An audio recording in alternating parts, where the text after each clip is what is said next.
Are you dating from your ego or from your soul? Hello everyone, I'm Sarah from Everyday Starlet. Welcome to my channel. I make videos to inspire you to be the star of your own life. Today I want to talk about dating from your ego versus dating from your soul. I've touched on this topic in a lot of other videos, but I really felt like this was a big enough topic that it really deserved its own video. So first let's talk about the ego. The ego is something we all have. It's a human condition. I actually had someone comment on a video of mine the other day. It was like, men don't have egos, only women have egos. And he probably didn't say it that sassy. It sounded sassy in my head, right? And it's like, no.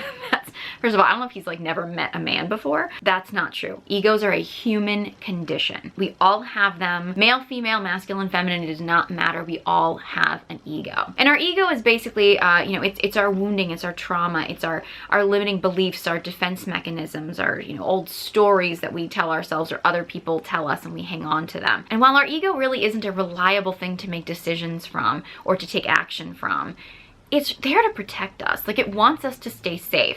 The problem is it will do anything to keep us safe, whether or not that's actually destructive in the long run or destructive to other people. Our ego is not reliable, but it really does want to keep us safe. So having a healthy relationship with your ego is actually a really good thing because it's gonna exist. Like, I don't care how spiritual you are, I don't care how much inner work you do, like, your ego is always going to be there. Some people are gonna have an easier time working through their ego and getting to their soul truth more than others, depending on their past circumstances, age, their masculine, feminine energies, whether healthy or wounded, their personality types. So many different factors affect how easily somebody can move through their ego and get to their soul. And how people's egos react to things is going to be individual, person to person, just depending on who that person is and what their lived experiences are. And while I would like to believe that everybody is capable of moving through their ego and moving into their soul and their truth, I don't see a lot of people talking about this, and I don't want to get into this topic too deeply. I have another video where I talk about this a little bit more. But I think when you find people who,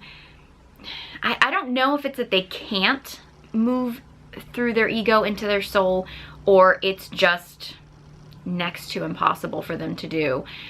That's where I believe you start getting into people who have narcissistic personality disorder, sociopaths, things like that. It becomes they just can't.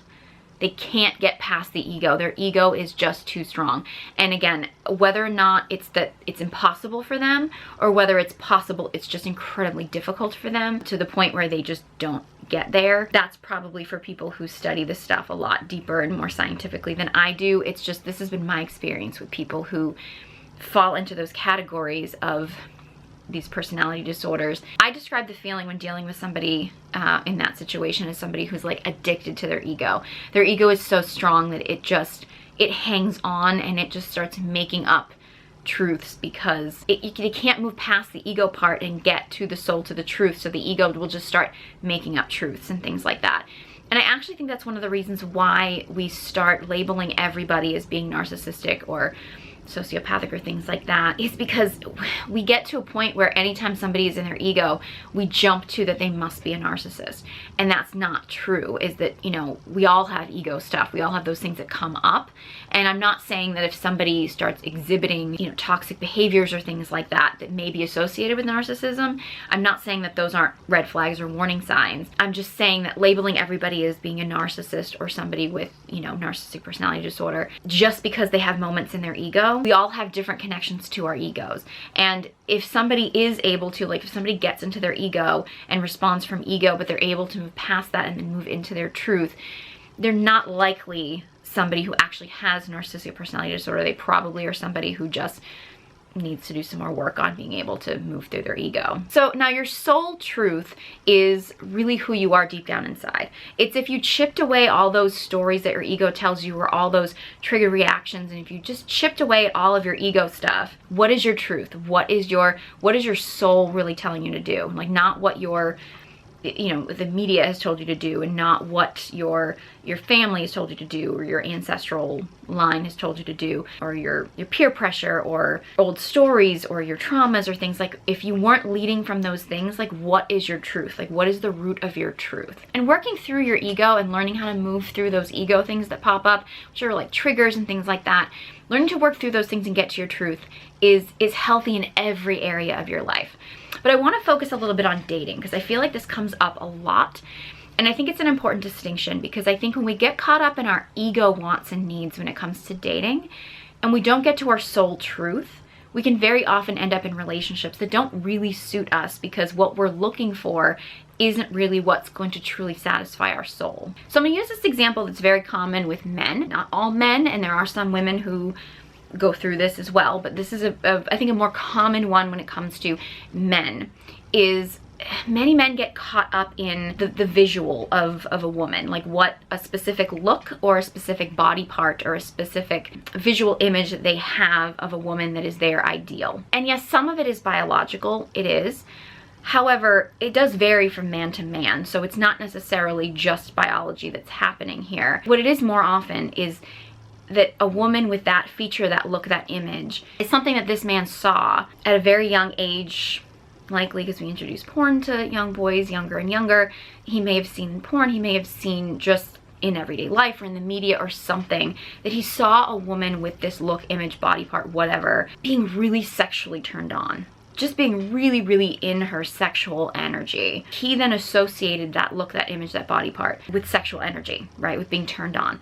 And that it's really the turn on that he's more attracted to. He's just making the connection that that look, that image represents sexual turn on. And there's nothing wrong with that. The problem that comes up with that is that if men keep picking women who have the look that they want, the image, the body part, the whatever that they want, but that woman isn't connected to her sexual energy for whatever reason, because many women today aren't, he's always going to be missing something. He's always going to be disappointed and always needing to be running off to the next woman, and probably the next woman who has that same look. And he's likely going to keep repeating the pattern, because what he's looking for is not what he truly needs. What he wants is a woman with sexual turn on. So I think it's safe to ask yourself, if this look, this image was in a woman that had no sexual drive whatsoever, would you still want that image? Or would a woman who, I mean, I'm not suggesting that men have to date someone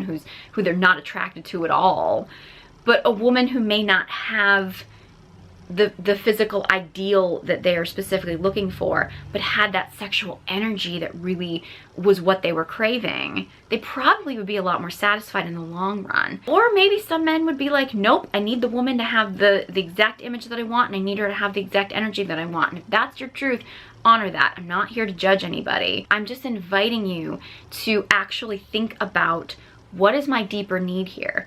Am I just dating somebody with this particular image because I think that it's going to give me an energy, when at the end of the day, it would be better to look for a certain energy in a person that I may be attracted to?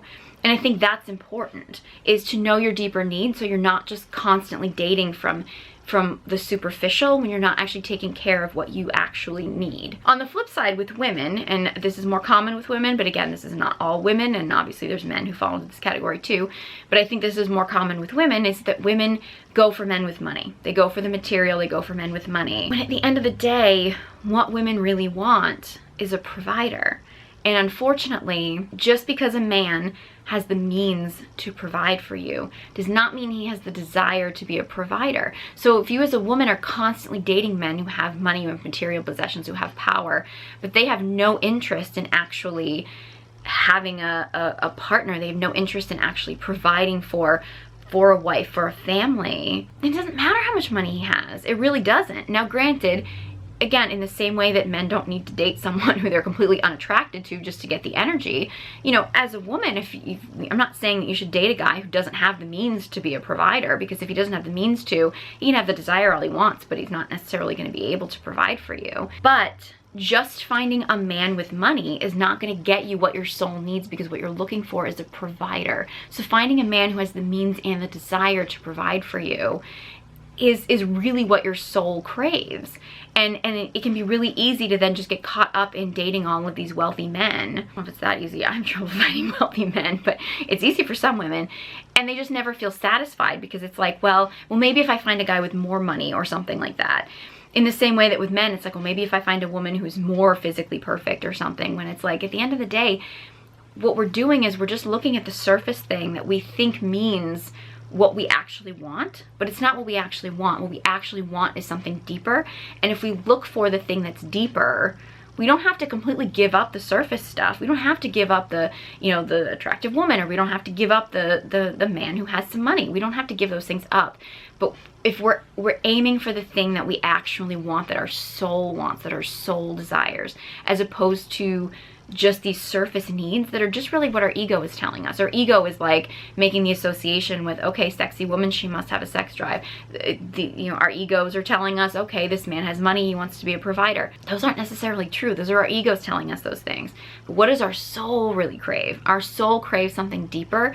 So it's really more important to focus on those deeper things, because the surface stuff can work itself out, but if you focus on the deeper things, you're more likely to get your needs met. And another example, like from last week's video, where apparently I triggered a lot of people talking about women in age, is that men who decide that they need younger women, very young women, to satisfy their ego, but they don't actually pay attention to what their soul needs in a partner. And how it's the same way as women who get obsessed with men in height. And it's like, okay, yeah, I get it. Biologically, you want a man who's a little bit taller than you. But if you only want to be with a man who's like ridiculously tall, ask yourself, like, is that really what your soul needs? Or is that just what your ego is telling you because he'll be impressive, or like you landed that guy? In the same way with men, it's like if you dated a much younger woman, is it really just from your ego so you can kind of show off, like, look at what I landed, because for some reason your ego thinks that dating a younger woman is more of an accomplishment than dating an older woman, which I would very much make the argument that it's not. Because at the end of the day, younger women are,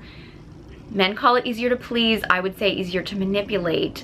And I know, because I've been a young woman before. I'm not still, but I can tell you right now that if you are a man and you want to grow into the best version of yourself, being with a woman who has standards and has values and knows her value and knows her worth is actually much more of an accomplishment and much more impressive than just dating somebody who really doesn't know any better and doesn't know how to stand up to your bullshit. When it comes to feminine testing, which I'm not going to get into in this video too much, but I have a whole video talking about feminine testing. Feminine testing is designed to create kings. Feminine testing is a way that women challenge men, because masculine energy thrives when challenged and feminine energy thrives in safety. So challenging men actually brings out the best in men. So if you are a man and you want to step into the best version of yourself, being with a woman who challenges you, and I'm not talking about being cruel or being mean, I'm talking about who challenges you to be the best version of yourself from a loving, open-hearted place, that's your best pick. Your ego is probably not gonna like it. Men's egos hate feminine testing. Your soul is gonna crave it. So if you're a man and you're dating a woman who is easy, so to speak, that might be fine and your ego might love it, but you're at best only going to be a mediocre man. If you wanna be a king, you need a queen. And a queen is not going to cater to your ego. A queen is going to nourish your soul. She's going to give you what you need and not what you want. I think that's important to note, because if you want to be complacent and you want to be mediocre and you don't want to step into the best version of yourself, dating a woman who's easy is probably going to make your life calmer, but it's not going to bring out the best in you. And I'm not just making this up as a woman. I know a lot of guys are like, oh, you're just delusional because you're a woman. I got that comment a lot on my women in aging video, but I had examples in that video, and I would encourage you to look up Think and Grow Rich, which is by Napoleon Hill, which is actually an iconic book about successful men. It talks a lot about the benefits of men having a true feminine partner, bringing him into the best version of himself. Kings, they partner with queens, and they don't run around with little princesses. And one of the reasons why men become so successful later in life, after 40 is the most common, is because at that point, most men have a true partner, a true queen in their life, and they're not spending their time running around after young girls.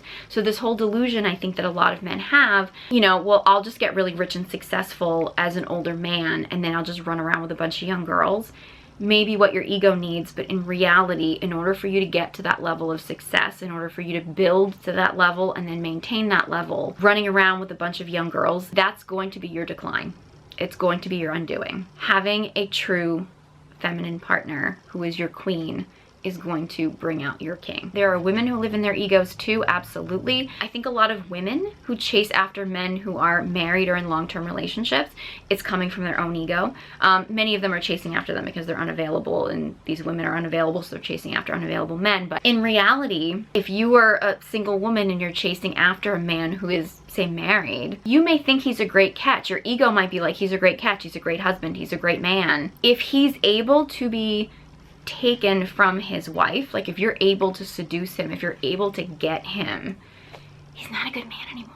He's now proven himself to be not a good man. I think the problem with that situation is a lot of women get in their egos and think, well, but with me it'll be different, right? With me it'll be different. He wouldn't do that to me, he'd do that to her. But your ego is telling you that you're different, when in reality, you're not. And for most women, they know that in their soul, that like, that man is not going to be different. You now are never going to really trust him. Your soul's never going to trust him. You're never going to fully open to him because you're going to trust him. I mean, you look at how you met. You were able to take him from another woman. If he's that weak and that easily taken, you're never going to be able to trust him. And so now you've just won yourself an untrustable man. That's not a prize. But your ego thought that you would be different. And I think that's where we get into problems, where we start listening to our ego and we don't listen to what our soul needs. So those are just a few examples. There's obviously tons and tons of examples when it comes to ego and soul. And I just wanted to break this down into an individual video because I think it's an important enough topic. And I think not enough people are really focusing on what their soul needs. They're just focusing on their ego stuff. And again, we all have an ego. And I'm not shaming anybody for getting to their ego. I'm not shaming anybody for having, like, you know, surface, superficial needs. Your needs are what they are. I mean, you want what you want. I'm not here to convince anybody to want something that they don't want. What I'm inviting people to do is to ask themselves if that surface thing that they say that they want is truly what their soul needs. Because if you're actually going by what your soul needs, you're more likely to find the partner that you're looking for. This is a topic I'm very passionate about, and I really hope that you found this video helpful. So if you enjoyed this video and found it helpful, please give it a big thumbs up. If you're a woman and want to connect to your feminine energy, I have an online course called Feminine Radiance. Details are in the description box below, along with links to all my social media accounts. If you have any thoughts on this topic, or if you have any topics you'd like me to discuss, let me know. Leave a comment in the comment section below. I love to hear from you, and I love your suggestions. Thank you guys so much for watching, and I hope you join me next time.